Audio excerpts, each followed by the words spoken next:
Today in this tutorial we are going to show you how to download and install B4A. Now, why B4A is the question that I generally get asked by a lot of people. To be honest, I'm not a big fan of Java nor Android Studio. One, I find Android Studio to be very resource hungry, and Java as a programming language is very unforgiving. If you make a mistake in Java, sometimes it can take hours just to debug the program. So there is an alternative, and that is B4A, also known as Basic for Android. What is B4A? Basics for Android or B4A is an IDE and a RAD tool. What it means is basically it provides an integrated development environment, very similar to an Android Studio or Eclipse or any other IDE, and it's a rapid application development tool. As the name suggests, the aim is to facilitate fast and easy creation of apps. Basic for Android is created by a one-man person called Errol from Anywhere Software. He's one of the most helpful guys that I find in the forum, and whenever I am stuck with something, I reach out to him, and he is more than happy to help out. The reason why B4A is simple is because B4A uses basic programming like syntax, and most of us have probably learned basic in school or college. So if you open up any B4A program, you will see that the syntax is very similar to basic, and that's why it is very easy to use.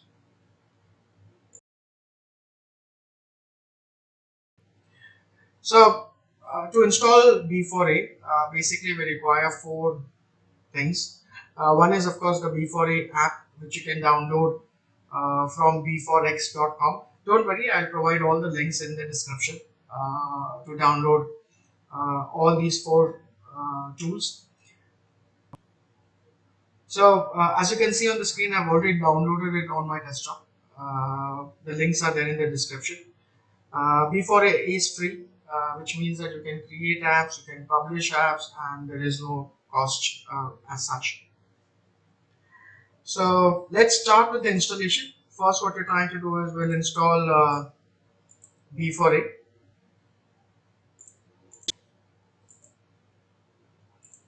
As you can see, the installation is very fast. In fact, the executable file is just 15 MB. So I'm not going to install it right now. We'll first install the other tools. Now here from the website, you will see that you can download two versions of Java. One is the Oracle Java, the official Java, or you can download JDK 11 from OpenJava as such. What I have done over here is I have downloaded the OpenJava. Uh, One, because you can directly offline download it. Unlike Oracle Java, where it downloads just the installable, and then of course when you install the Java, it will download all the necessary files. Also, Oracle Java requires you to register with Oracle. I thought this is a faster and a better way. So I have downloaded the OpenJDK 11 version. What we're going to do is we will just open the zip file.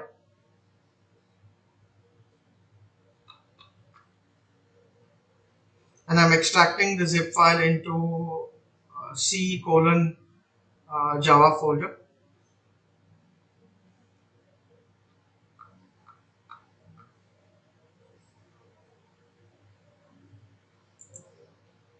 So as you can see, it's unzipping all the files over there.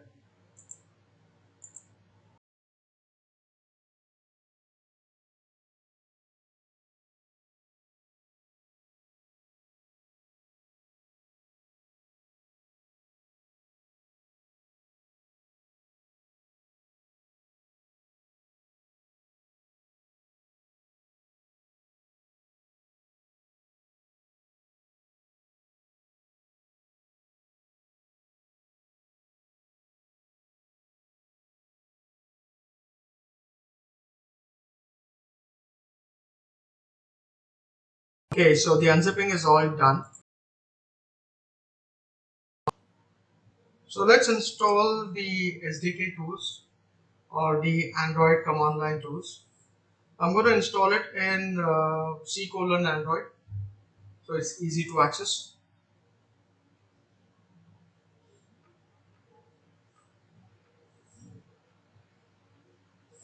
So we're unzipping the files in C colon Android folder.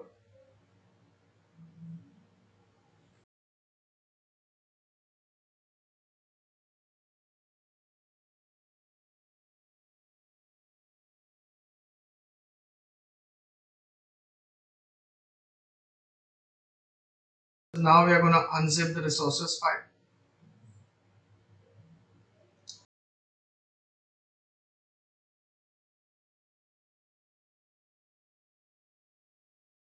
We need to ensure that we unzip the resources files in the same Android folder as before.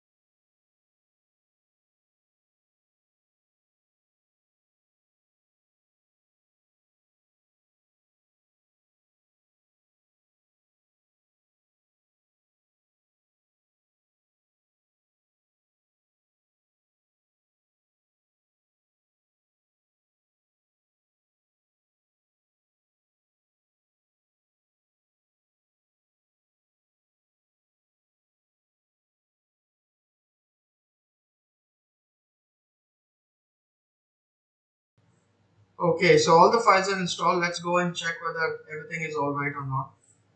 So as you can see, everything that we require has been unzipped properly.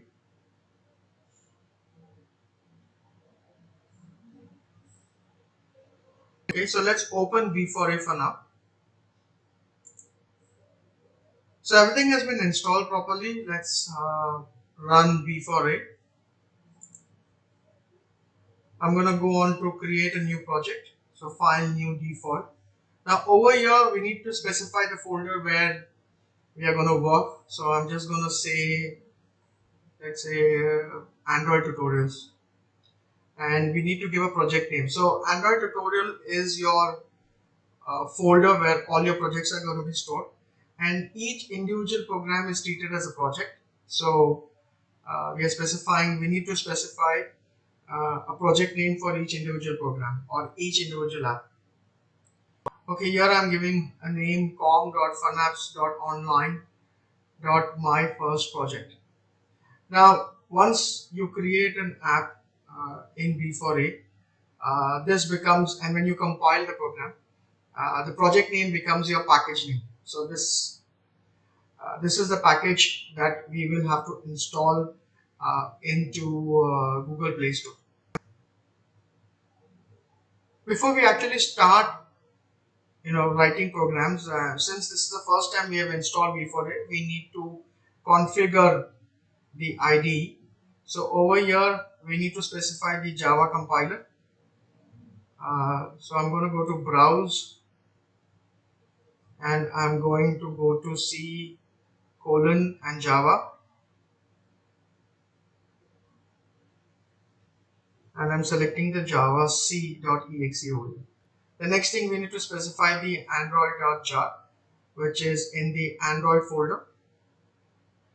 So again, C colon Android platforms, and then I need to specify Android.jar. Perfect. So the configuration is done. Okay. As you can see, when you created a default project, there are certain lines of codes which B4A has already put in. So no need to write a new program. We'll just run this program or this app. Once the program is run, you will see that there is a small button that's there on the screen. And when you click the button, it will give us a message, hello world.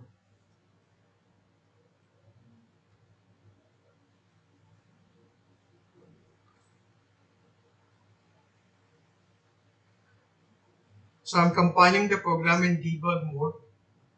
What are the different modes of compilation is something that we're going to talk in the next tutorial. And as you can see on the screen, uh, the activity or the app has been created, and you have the button, and here we go. Yep, it is working fine. So the installation is done. So in the next series of tutorial, we'll see how to use B4A, and we'll start developing programs in B4A. So thank you for watching, guys. If you really like it, I would request if you can just click the like and the subscribe button. Thank you, and this is Shiva from funapps.online.